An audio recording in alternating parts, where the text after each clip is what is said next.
I'd like to talk to you about the batting that I'm putting into the quilts because there are a lot of different types of batting.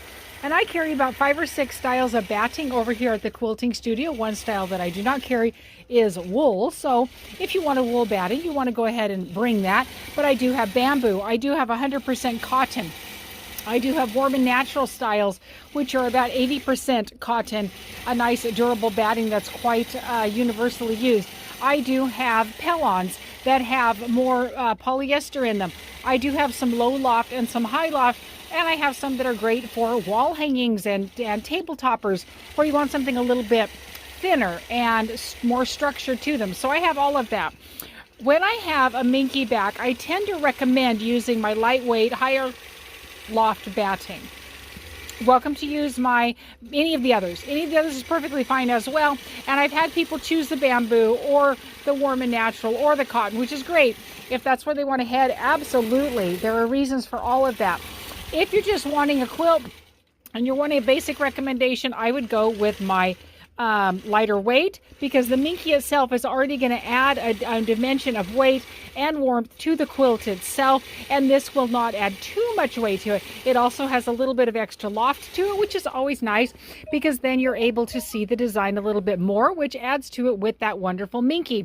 She needs herself another bobbin, so we're going to go ahead and switch her out. I just wanted to show you about the batting there. When you use my batting, you also only pay for as much as you're going to use. This part here, I trimmed it pretty tight when I did the cutting and the measuring. Again, over here, because the batting is about 94 inches long and the quilt is 81, there's this extra piece here. I will be trimming this off, and I will save this for little projects that I do along the way. If you send me your own batting, of course, I'll be returning it to you, but especially if you're going to mail your quilt like Carla did, I would always suggest you don't mail your batting, unless of course you really want a wool batting. I do have plenty of batting options here, and there's no sense paying that extra distance and space in your box to be able to send it down. So questions or thoughts about batting? So happy to be able to help you with it. In the meantime, I'm going to change out that bobbin. The great thing is about my Gamble Statler computerized machine is that she has a sensor right here.